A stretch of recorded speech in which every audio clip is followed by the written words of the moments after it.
My whole thing is this rise of creative and social intelligence. Humans can't grow exponentially, but there's this opportunity where this creative social intelligence is going to be needed. So imagine a place that rips you out of this mundane consciousness and gets you in this creative mode to both open up your mind for conversation, but also come up with ideas to solve the world's biggest issues. It's open to everybody, and they can come see the history of what's going on. So it's a really cool educational piece where they can come in, learn about the art project, but really learn about what's happening in the world. When you're in this flow state together with all these other people, you could be with a scientist and an artist or someone who has completely different views than somebody else, and you come up with these crazy solutions to, like I said before, the world's toughest issues or the community stuff. This actually grows with us. It teaches us and reminds us that the actions we take affects the future. So imagine a 10-year-old kid looking at this, and he's in here today, and he's like, wow, this is cool. Well, a month later, there's 2 more pieces to the puzzle. And when he's 21, when this countdown has ended, we look back and we see where we've done. Not only will humanity look back and remember us for the crazy changes we had to go through. Humans don't like change.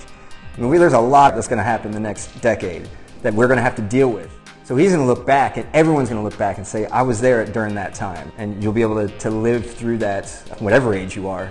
So with the physical space, we've got to have the digital world. The VR app is fun, it's exploratory. You can jump around and learn about what each piece means. You can see who the players are. There's also delocalized communities. I don't know if you guys heard about these, where you can actually design your room and you can have dance parties and presentations and all that. AR, to me, when you can overlay information on top of the real world, that changes even more. You don't have to be in this digital realm. We're putting together augmented reality cards. I didn't know you could take AR and interact together. You can take 6 of them, bam, bam, bam, and spell out a word and really not just teach, share messages. And you see this cool mural like, wow, well, you can put your phone up to it, and all of a sudden it'll say what they're doing about LEED certification, or they won an award for this, whatever it is. They can communicate through this mural that is already attracting the attention of people walking by, which is the #1 thing you need to do today. Imagine that throughout the city.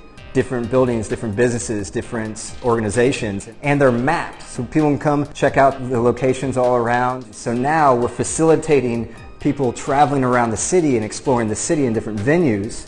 And the venues can talk about what they're doing for sustainability and things like that. And it all leads back to the flow space. We want people to explore and look at the city and check it out, but also come back to the flow of energy and people together. I'll still be doing my shows. There's some really good community involvement. Al Gore up in New York City. Over 20 kids did this, and it touched them so much they did a large print for their wall, and they plaqued on their wall the story of what this piece was. That really touched me, and it really shows that this is something that's worth spreading. To me, if you're going to do something, you want to do it big. And my goal is to reach 1 billion lives. To have the ability to shift people's mindset and prepare them for what's coming, I think is the most important thing.